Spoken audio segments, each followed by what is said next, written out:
So some of you will have seen my video called How Cruel Is My Makeup Bag? It's a game show in which I find out how fucked up the beauty world is. I have been making changes over the past few months and using my smarts to improve the kind of things I fill my makeup bag with, but it felt kinda weird to make another video about animals and their welfare without talking more about the human effects of what I buy. A combination of reading The Magic Art of Tidying and finding this adorable video that I made about 5 or 6 years ago, look at MiniMe, it's called 5 Ways to Change the World, and it was ways that I wanted to make the world better.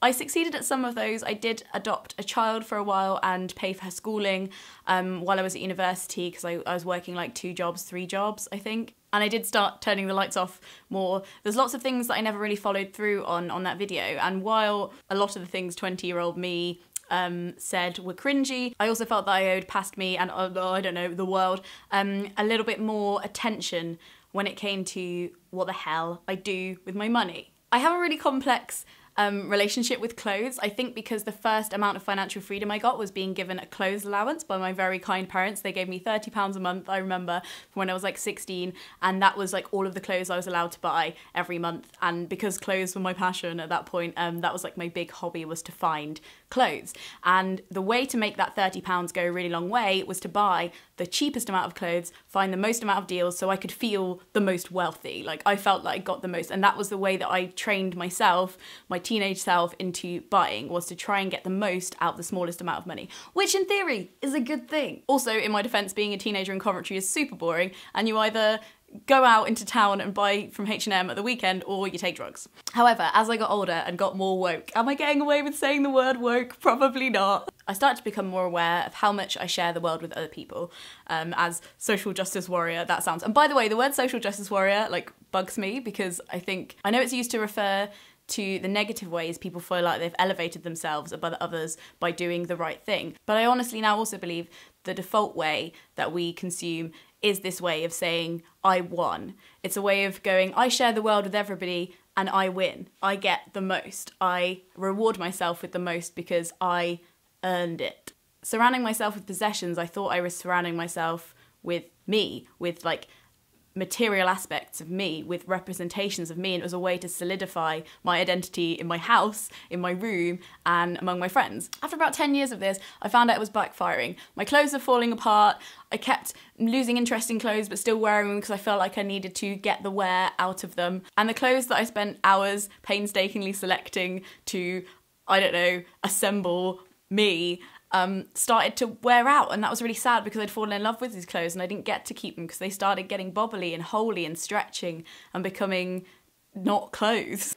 I also realised there's something profoundly hypocritical about shouting, "Refugees welcome" from the rooftops, but at the same time actively participating in this mechanism that is designed and is tailored to make their countries unbearable. This isn't going to be an edufest on all of the reasons why the clothing industry is the way it is. I will leave lots of links to that below. But I have shuffled together a list of things that I'm doing in my life to make my wardrobe look more like my mind. One way is to try and find clothes that last. And this has been, you know, partly something of a rich exercise where I'm like, oh, I'm so rich, I could buy like really expensive things that last a long time. But there's lots of expensive things that don't last a long time. So I've started saving and investing in pieces that I know I can fall in love with. It's kind of selfish. I'm now allowed to get attached because I know there is a longevity to our relationship. The first thing is this hunter jacket. It's like a waxed, proper farmer's coat that is so comfy, so warm. And this crosses over my next point because I actually got it from a charity shop for £30.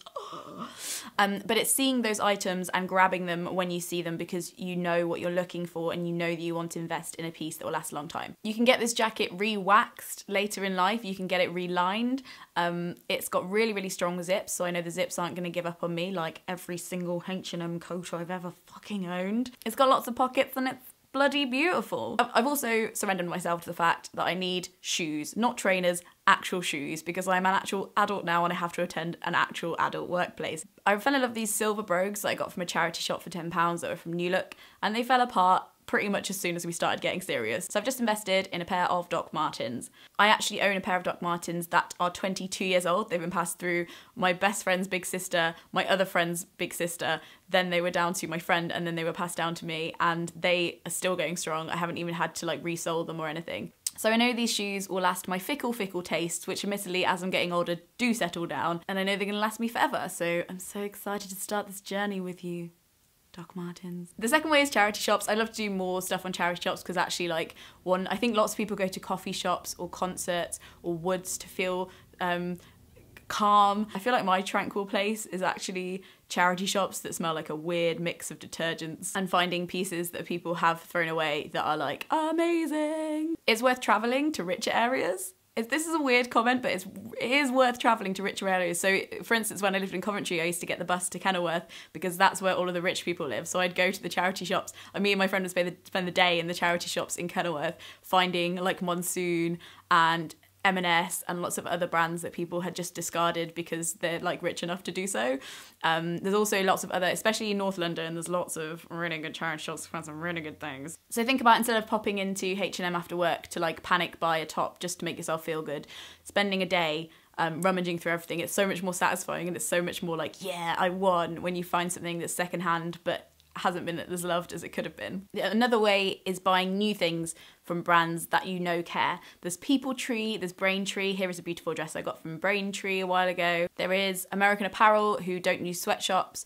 I do favour them over using brands like H&M because while H&M can make their feminist trailers about how much they love women, I would rather buy from a brand that doesn't use sweatshops and has questionable advertising than a brand that is smug about having eco cotton and feminist adverts but actually abuses a lot of people and doesn't pay their tax. That's a personal decision of mine. I know there are problems with American Apparel, but for me, when I'm looking for a basic t-shirt, I will go to American Apparel over H&M now, and that just makes me sleep better at night. You just do whatever makes you sleep better at night.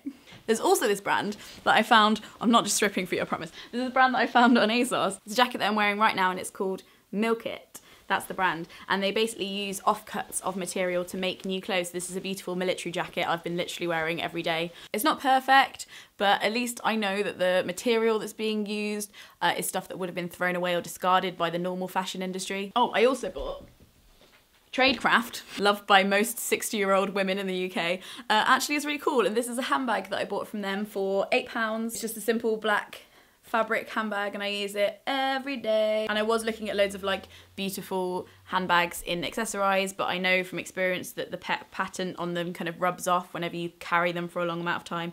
And I just felt better with fabric. It also means I can wash it more. So if I ever decide to be a hygienic person, I can do that.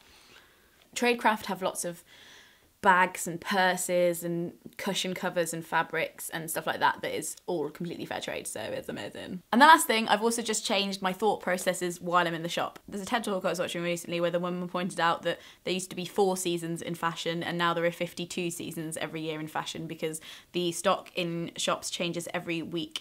And I know the fashion industry is designed to make you feel like if you don't pick up that item now, it won't be there in a week. And that is crafty and I don't like being tricked like that. There's lots of impulse buys I've bought because I think I want it, but I'm not sure. But the dread of realising later that I wanted it and then it not being available to me is like unbearable for some reason. When I do buy mainstream clothing, I try and buy from ASOS just because everything that's on sale there or available, I can return within 30 days.